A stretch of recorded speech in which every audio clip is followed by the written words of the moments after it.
गुरुर्देव महेश्वर गुरुर्साक्षात् परब्रह्म तस्मै श्री गुरुवै नमः।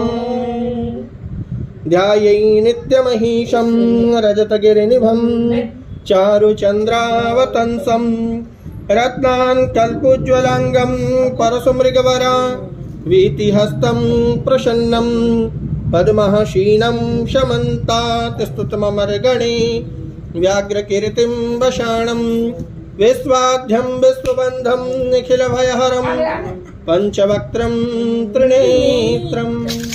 जय शंकर भगवान की जय, मैया पार्वती की जय, शिव परिवार की जय, तुम्ब्रुका जी महाराज की जय, व्यास जी महाराज की जय, सूत जी महाराज की जय, सद्गुरुदेव की जय, पुराण पुरुष भगवान की जय।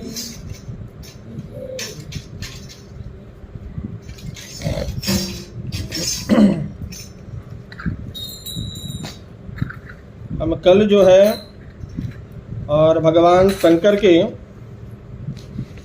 शिव महापुराण के कथा में अत्रीश्वर लिंग के प्राकट्य के प्रसंग में अनसुईया तथा अत्रि की तपस्या का वर्णन की कथा को हम लोग सुने हैं।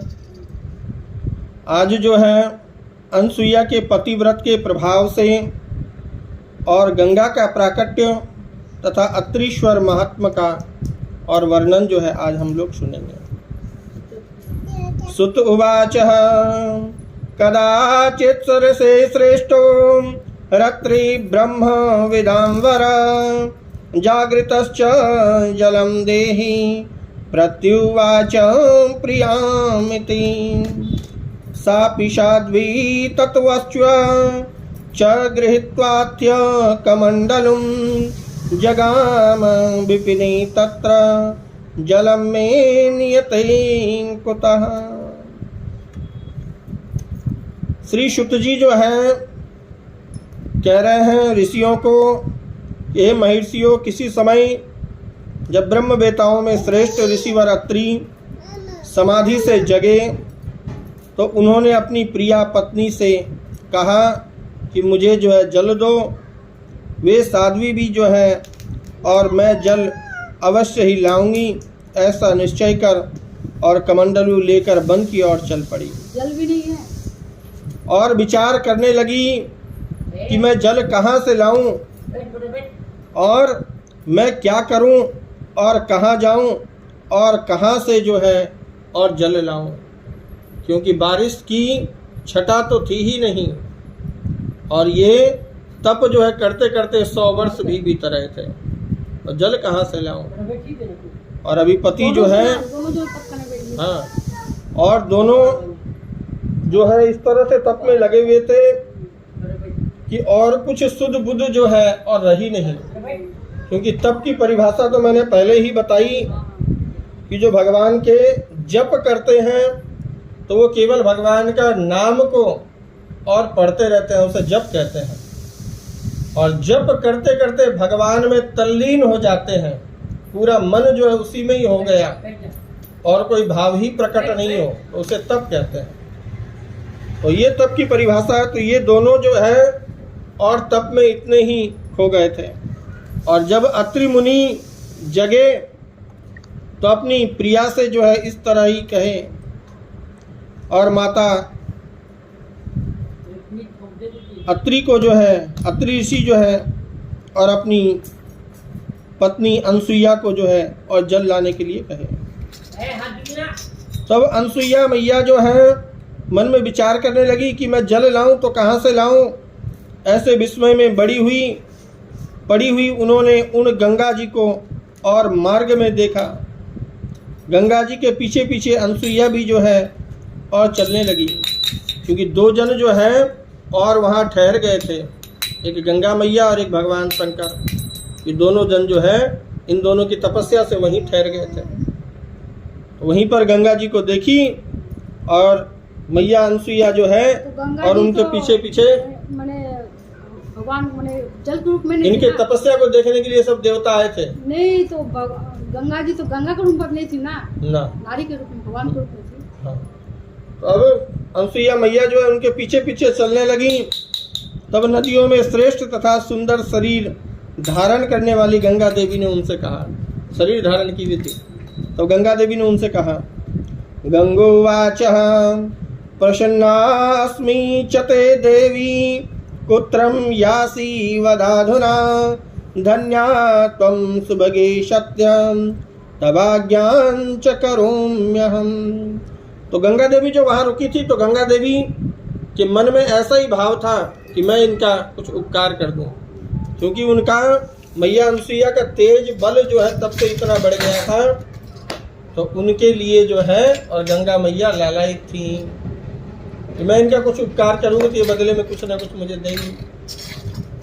तो लोग जो है और धर्मात्मा के पीछे इसलिए दौड़ते हैं कि कहीं मैं उनको प्रणाम कर लूँ तो कुछ मुझे देंगे ही। वो अपना तप करते हैं, वो अपना जप करते हैं, मुझे आशीर्वाद तो देंगे ही। तो कहीं मेरे ग्रह स्थिति खूब खराब हो, सारी ग्रह हमारे खराब हो गए, अब बचने का कोई उम्मीद नहीं है, लेकिन फिर भी कोई तपस्वी अगर उसे वर दे दे कि नहीं तुम आयुष्मान भव, ऐसा वर अगर उसे दे दे तो वो कुछ समय के लिए भी जीवित रहेगा, लेकिन रहेगा। तो इसी तप के प्रभाव से गंगा देवी जो है और लोभ से वहीं थी, और गंगा देवी जो है प्रसन्न हो गई और कहने लगे कि हे देवी, मैं जो है तुम पर प्रसन्न हूँ, और तुम यह बताओ कि इस समय कहाँ जा रही हो, और हे सुबगे सचमुच तुम धन्य हो, मैं तुम्हारी आज्ञा का पालन करूँगी। अब आप मुझे आज्ञा दो तो मैं पालन करूँगी। एक तो तुम मेरे से वर मांगो, वो बात दूसरी हो गई, और एक मैं तेरी आज्ञा, तुम मुझे तुम्हारी सेवा का मौका दो। आज्ञा मतलब तुम मेरी सेवा का मौका दो, तो बताओ मैं क्या करूं। सूत जी कह रहे हैं कि हे ब्राह्मणों, अब उनकी बात सुनकर तपस्विनी ऋषि पत्नी स्वयं जो है आश्चर्य में पड़ गई। ये आश्चर्य वाली बात है। अब देवी जो है मेरे से आज्ञा मांग रही है और कह रही है, तो प्रेम पूर्वक जो है और वो कहने लगी देवी अनसुईया कि हे कमल नयने, तुम कौन हो और कहाँ से आई हो, कृपा करके बताओ। तुम मनोहर बोलने वाली साध्वी सती जैसी मालूम पड़ रही हो। और मुनीश्वरों, ऋषि पत्नी के द्वारा इसी प्रकार कहे जाने पर नदियों में श्रेष्ठ दिव्य रूप धारणी गंगा जी ने जो है और फिर कहने लगी, गंगोवाच स्वामिन् सेवनं दृष्ट्वा शिवश्च च परमात्मना साध्वीं धर्मं च ते दृष्ट्वा स्थितास्मि तव सन्निधौ। अब देवी गंगा कहने लगी कि हे साध्वी, अपने पति तथा परमेश्वर सदाशिव के प्रति तुम्हारी सेवा को देखकर एवं तुम्हारा धर्म आचरण देखकर मैं तुम्हारे समीप आ गई। और हे सुचिस्मते, मैं जो है गंगा हूँ और तुम्हारे शिव आराधन से प्रसन्न होकर यहाँ आई हूँ तथा तुम्हारी वशवर्तिनी हो गई हूँ। अतः तुम जो चाहती हो वो मेरे से मांगो। अब मैं जो है तुम्हारे बस में भी हो गई, और प्रेम से बस में हो जाना ये भी जो है बहुत बड़ी बात है। अब तुम मेरे से मांगो, क्या मांगती? गंगा के द्वारा इस प्रकार कहे जाने पर और साध्वी अनसुईया उन्हें नमन कर कर आगे खड़ी हो गई और बोली कि यदि आप इस समय मेरे पर प्रसन्न हो तो मेरे को जो है जल ही दो। और यह वचन सुनकर गंगा जी बोली कि गड्ढा तैयार करो। तब क्षण मात्र में वैसा करके वे अनसुईया आकर और वहां खड़ी हो गई। इसके बाद वे गंगा उस गर्त में प्रविष्ट हो गई और जल रूप में परिणत हो गई। तब उन्होंने आश्चर्यचकित होकर जल को ग्रहण कर लिया। तत्पश्चात मुनि पत्नी अनसुईया ने और लोगों के सुख के लिए और नदियों में श्रेष्ठ उस दिव्य रूप वाली गंगा जी से जो है और कहने लगी, वो भी है ना। और हे कृपामयी, यदि आप मेरे पर प्रसन्न हो तो आप तब तक यहीं स्थित रहें जब तक मेरे स्वामी यहाँ से ना जाएं, तब तक आप यहीं पर रहो। सुत जी कहने लगे कि सज्जनों को सुख देने वाले अनसुईया के ऐसे वचन को सुनकर गंगा ने अत्यंत प्रसन्न होकर कहा, हे अनघे, तुम मेरे इस जल को और अत्रि मुनि को दे देना। उनके इस प्रकार कहने पर अनसुईया ने भी वैसा ही किया। वे कभी नष्ट होने वाली न होने वाली उस दिव्य जल को अपने स्वामी को देकर और उनके आगे खड़ी हो गई। तो गंगा जल जो है और कभी भी नष्ट नहीं होता है। और अन्य जल यदि हम रख दे 2-4 बरस 10 बरस 2-4 बरस क्यों 2-4 5-7 दिन भी अगर रख दें कीड़े पड़ जाएंगे, तो उसमें कीड़े पड़ जाते हैं और वो जल में से जो है और दुर्गंध आने लग जाते हैं। लेकिन गंगा जल में एक ऐसा प्रभाव है कि 2-4-10 बरस भी उसको रख दीजिए, लेकिन उसमें जो है कुछ नहीं होता। और आज भी गंगा उतनी ही पवित्र है। लोग इतना गंदगी उसमें बहा रहे हैं, लेकिन फिर भी गंगा आज उतनी ही पवित्र है। उसी माँ से पवित्र है। हाँ। गंगा जी का तो नाम भी तब उन ऋषि ने भी अत्यंत प्रेम से विधि पूर्वक आचमन किया और दिव्य जल का पान भी किया और उसे पीकर सुख का अनुभव जो है और वो किए। अहो आश्चर्य है, मैं तो जल प्रतिदिन पीता था, यह जल तो वैसा नहीं है। ऐसा विचार कर उन्होंने वन में चारों ओर अपनी दृष्टि दौड़ाई। तब सूखे वृक्ष तथा उससे भी अधिक सूखी हुई दिशाओं को देखकर ऋषि श्रेष्ठ ने उनसे कहा कि क्या फिर वर्षा नहीं हुई?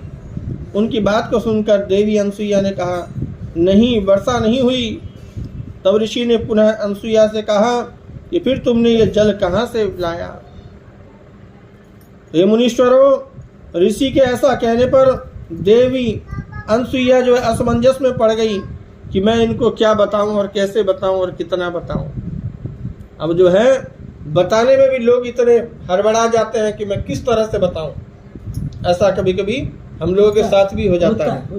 तो प्रसन्नता भी होती है और मन में विचार करने लगी कि यदि मैं बता देती हूँ तो इससे मेरी उत्कृष्टता सिद्ध होगी और यदि नहीं बताती तो मेरी पतिव्रत्य भंग जो है और वो हो जाएगा। तो अब मैं कौन सा उपाय करूं कि ये दोनों बात न हो और मैं सच सच भी कह भी दूं। अभी इस प्रकार विचार कर ही रही थी कि महर्षि ने बारंबार पूछा। फिर शिवजी के अनुग्रह से बुद्धि प्राप्त किया। देवी अनसुईया ने उनको बुद्धि भी आ गई और पतिव्रता अनसुईया ने कहा कि हे स्वामिन, इस विषय में जो हुआ उसे मैं आपको धीरे धीरे ही बताऊंगी और आप जो है और उसे सावधान होकर सुने। देवी अनसुईया कहने लगी कि महादेव के प्रताप से तथा आपके पुण्य से और देवी गंगा जो है और स्वयं यहाँ आ गई और यह उन्हीं का जल है। ऐसे वचन को सुनकर महर्षि भी जो है बड़े आश्चर्य हुए और उन्होंने मन से शंकर जी का स्मरण किया और प्रेम पूर्वक अपनी पत्नी से जो है और अत्रि मुनि कहने लगे। अत्रिरुवाच प्रिये सुंदरी त्वं सत्यमथ वाचं व्यकीलकां ब्रवीषि च यथार्थं त्वं न मन्ये दुर्लभं प्रिदम्। अत्रि मुनि कहने लगे कि हे प्रिय, हे सुंदरी, तुम सत्य वचन ही कह रही हो अथवा झूठ, तुम जो है सच कहती हो या मिथ्या, मैं निश्चय नहीं कर पा रहा हूँ, क्योंकि ये जो है और अत्यंत दुर्लभ है कि हम देवताओं को याद करें और देवता आ जाएं। ये तो अत्यंत ही दुर्लभ है। और मैं तो शिव जी की तपस्या कर रहा था, तुमने ऐसा क्या किया? तो गंगा देवी जो है स्वयं यहाँ आ गई। ये सच है कि झूठ है ये भी समझ में नहीं आ रहा है। तो हे सुबह, जो सदा योगियों तथा देवताओं के लिए भी असाध्य है वह आज किस प्रकार हो गया, मुझे तो महान विस्मय हो रहा है। यदि ऐसा है तो मैं देखना चाहता हूँ तभी विश्वास करूँगा, अन्यथा जो है और इस बात पर मेरे को भरोसा नहीं होगा। ऐसे वचन को सुनकर और उनकी पत्नी अनसुईया ने पति से कहा, हे नाथ, हे महामुने, यदि आपकी इच्छा नदियों में श्रेष्ठ गंगा के दर्शन की हो तो आप मेरे साथ चलो। ऐसा कहकर वे पतिव्रता अपने पति को साथ लेकर और शिव जी का स्मरण करके शीघ्र ही जो है वहाँ पहुँची जहाँ नदियों में श्रेष्ठ गंगा जो विद्यमान थी। उसके बाद उन पतिव्रता ने अपने पति को उस गड्ढे में स्थित दिव्य स्वरूप वाली गंगा का दर्शन कराया।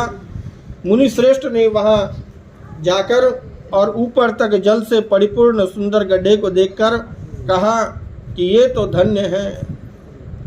क्या यह साक्षात मेरा तप है अथवा अन्य किसी का? इस प्रकार कहकर मुनि श्रेष्ठ ने भक्ति पूर्वक उस गंगा की स्तुति की। इसके बाद उन मुनि ने निर्मल जल में भाली भांति स्नान भी किया और आचमन कर बार बार उनकी स्तुति की। अनसुईया ने भी उस निर्मल जल में स्नान किया। इसके बाद उस पतिव्रता अनसुईया तथा मुनि ने वहाँ नित्य कर्म जो है संपन्न किए। इसके बाद गंगा ने अनसुईया से कहा कि अब मैं अपने स्थान को जा रही हूँ। गंगा के ऐसा कहने पर उस साध्वी ने पुनः उस श्रेष्ठ नदी गंगा से कहा। अब देवी अनसुईया कहने लगी कि हे देवेशी, यदि आप प्रसन्न हो और मेरे पर आपकी कृपा है तो हे देवी, इस तपोवन में आप स्थित होकर निवास करें, क्योंकि बड़े लोगों का ऐसा ही स्वभाव होता है कि वे एक बार किसी को स्वीकार करके और उसे कभी छोड़ते नहीं। इतना कहकर दोनों हाथ जोड़कर वे पुनः उनकी स्तुति करने लगी। तो ऐसे बड़े लोगों का स्वभाव है कि छोटा अगर गलती कर जाए और गलती करने के बाद यदि माफ़ी मांग ले तो बड़े का ये उचित है कि उसे एक बार दो बार तो माफ़ करें, उसे मान लें, और उससे अधिक अगर हो तब तो वो सजा का ही पात्र होता है। तो इस तरह से जो है और देवी अनसुईया जो है और गंगा देवी को कहने लगी और स्तुति करने लगी। इसके बाद ऋषि ने भी इसी प्रकार प्रार्थना की कि हे सरिद्वरे, हे देवी, आप यहीं निवास करें, आप हमारे अनुकूल रहें और हम लोगों को आप जो है सनात करें। अर्थात मैं जो है और आपका पुत्र हूँ और मैं जो है और अनाथ न हूँ, आप मेरी माता बन जाओ और मेरे को सनात कर दो। तब उनके इस मनोहर वचन को सुनकर और नदियों में श्रेष्ठ गंगा का मन जो है और प्रसन्न हो गया। इसके बाद गंगा ने अनसुईया से जो है और ऐसे वचन कहने लगे कि हे देवी, यदि तुम भगवान शंकर के अर्चन तथा अपने स्वामी की सेवा का वर्ष भर का फल मुझे प्रदान करो तो मैं देवताओं के उपकार के लिए जो है यहीं स्थित हो जाऊंगी। अब जो है अब सौदेबाजी वाली बात हो गई। सुर नर मुनि सब की यह रीति और स्वार्थ लागे करे सब प्रीति। तो देवता भी जो प्रीति तभी करते हैं जब कोई स्वार्थ होता है, और मनुष्य तो करता ही है। तो ये बात जो है और रामचरितमानस में तुलसीदास जी ने कही कि सुर नर मुनि सब की यह रीति और स्वार्थ लागे करे सब प्रीति। बोला आप जो पतिव्रत धर्म जो आपका है जिससे इतना तेज है, वो वर्ष भर का फल मेरे को दे दो, वर्ष भर का पुण्य जो है और मेरे को दे दो तो मैं देवताओं के लिए हाँ, तो उससे जो है मैं यहीं स्थित हो जाऊंगी। तो हे देवी, दान, तीर्थ, स्नान, यज्ञ तथा योग से मेरी उतनी संतुष्टि नहीं होती जितनी पतिव्रताओं के और पातिव्रत्य से होती है। पतिव्रता को देखकर मेरे मन को जैसी प्रसन्नता होती है वैसी प्रसन्नता अन्य उपायों से नहीं होती। हे सती, हे अनसुईये, मैं सत्य कहती हूँ, पतिव्रता स्त्री को देखकर मेरा पाप जो है नष्ट हो जाता है और मैं विशेष रूप से शुद्ध हो जाती हूँ। पतिव्रता स्त्री और पार्वती के तुल्य हैं, इसीलिए यदि तुम लोक हित के लिए यह पुण्य मुझे देती हो और कल्याण की इच्छा करती हो तो मैं यहाँ स्थिर हो जाऊंगी। तो इस तरह से बात जो है और देवी अनसुईया को जो है और गंगा देवी कहने लगी। तो अब ऐसा पुण्य कौन दे देगा भाई? कोई देगा? तो भी मनुष्य को आप बोले भाई तुम आज जो भी पुण्य किए हो और ये पुण्य मेरे को दे दो, ज़्यादा नहीं, किसी को यही बोल दो कि आपने कल जो एकादशी की थी उसका पुण्य मेरे को दे दो, कोई देगा? कोई नहीं देगा, कोई देना ही नहीं चाहता है।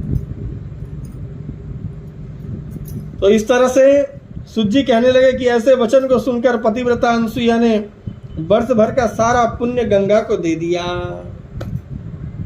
ऐसा पुण्य जो है और देवी अनसुईया ने दे दिया। और किसके लिए? किसके लिए? नहीं, पूरे दुनिया के लिए, पूरे दुनिया के लिए, कि लोक का हित हो और देवताओं का भी हित हो, लोक का हित हो, देवताओं का भी हित हो। गंगा जल बिना कैसे पूजा पाठ हाँ। होगा? तो सबके लिए जो है, और देवी अनसुईया ने जो है ये कार्य किया। लोग तो केवल उसके लिए भी नहीं देते हैं, और ये देवी जो है और पूरे संसार के लिए मांग रही है। अब बड़े लोगों का ऐसा स्वभाव है कि वे दूसरे का हित ही करते हैं। तो घर में जो सबसे बड़ा होता है, चाहे वो पुत्र हो या पुत्री हो, उस पर बहुत बड़ा समस्या हमेशा बना रहता है। छोटे तो गलती करके निकल जाते हैं, लेकिन बड़े को जो है सुनना पड़ता है कि तुम तो बड़े हो, तुम नहीं समझते हो, तुम तो बड़े हो, तुमको त्याग करना चाहिए। और वो बचपन से शुरू कर कर और अंत तक उसको वो धर्म जो है निभाना ही पड़ता है। यही संसार की रीति हाँ, है। ये रीति है। अब इसे अगर कोई कहे कि भाई बड़ा है तो उसको इतना कष्ट हो रहा है, तो ये कष्ट भी है, ये कष्ट भी है। और फिर उस बड़े को क्या चाहिए? केवल मान चाहिए, कि मेरा केवल मान करे, बस उसके प्रभाव से वो अपना सर्वस्व लुटा देता है, अपना सर्वस्व उसी में बड़ा लुटा। क्या दोष करता जब बड़ा का सब कुछ त्याग देना पड़ता है? हैं? बड़े आदमी क्या दोष करता है? शुरू दिन से ऐसा ही स्वभाव है। ये बना हुआ है क्या? हाँ। सारा ऑडियो पढ़िए, बर्थडे पर पढ़िए। और वो केवल मान का भूखा होता है कि मेरे को कोई भैया करके बोले, मेरे को कोई बड़ा करके बोले, वो बड़ा वो केवल भी नहीं मिलता है। हाँ, वो केवल मान का भूखा होता है। और उसी में जो है और वो सर्वस्व त्याग भी देता है। तो यही बात जो है देवी अनसुईया ने और गंगा देवी से जो है कही। तो इस विषय में सुवर्ण चंदन तथा इक्षुरस और दृष्टांत स्वरूप है। अनसुईया के उस महान पतिव्रत्य कर्म को देखकर महादेव भी प्रसन्न हो गए और उसी क्षण पार्थिव लिंग में जो है और जो भगवान शंकर थे वो जो है प्रकट हो गए। जय बोलो शंकर भगवान की जय।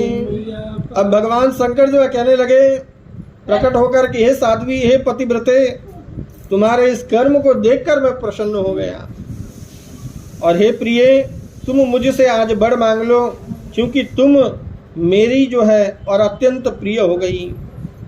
और इसके बाद वे दोनों पति पत्नी 5 मुख वाले युक्त उस मनोरम आकृति वाले शिव को देखकर और अत्यंत आश्चर्यचकित हो गए और उन्होंने दोनों हाथ जोड़कर महाभक्ति से युक्त होकर नमन करके और भगवान शिव का और स्तवन किया। फिर लोक का कल्याण करने वाले उस शंकर की भाली भांति पूजन अर्चना की और भगवान से जो है वे दोनों कहने लगे कि हे देवेश, यदि आप हमारे पर प्रसन्न हो और ये जगदम्बा भी प्रसन्न है तो आप इस तपोवन में निवास करें और लोक के लिए सुखदायक हों। इस प्रकार प्रसन्न हुई गंगा तथा प्रसन्न हुए सदाशिव वे दोनों जो है वहीं स्थित हो गए जहाँ ऋषि श्रेष्ठ अत्रि थे।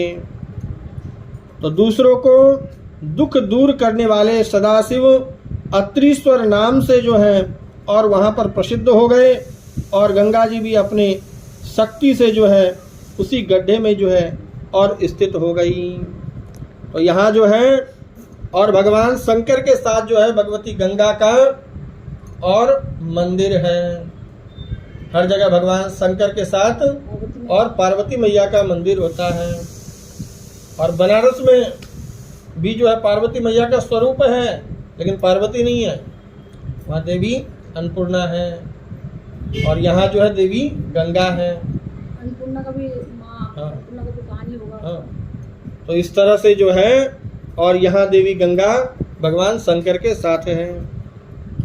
तो उसी दिन से वहाँ पर जल सर्वदा जो है अक्षय प्रवाहित होने लगा और हाथ भर के उस गड्ढे में प्रविष्ट हुई गंगा मंदाकिनी नाम से जो है और प्रसिद्ध हुई। मंदाकिनी। वहाँ की गंगा जो है और मंदाकिनी नाम से प्रसिद्ध हो गई। बहुत अच्छा नाम, हम्म।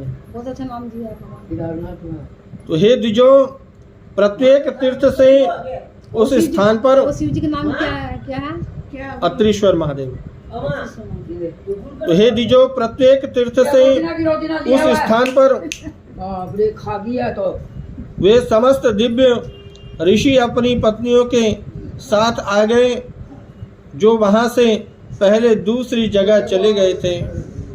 वहां का सारा प्रदेश यव और व्रीहि से परिपूर्ण हो गया, जिनसे उन श्रेष्ठ ऋषियों का साथ यज्ञ यागादि करने वाले वहां के लोग जो है और होम करने लगे। हे मुनीश्वर, उस समय उन कर्मों से संतुष्ट होकर और मेघों ने भी जो बहुत वर्षा की, जिससे संसार में परम आनंद छा गया। हे मुनीश्वरों, इस प्रकार मैंने अत्रीश्वर का महात्म्य आप लोगों से कहा, जो सुखप्रद है, भोग मोक्ष देने वाला, समस्त मनोरथ को पूर्ण करने वाला एवं भक्ति को जो है और सदैव बढ़ाने वाला है। जय बोलो शंकर भगवान की जय, मैया पार्वती की जय।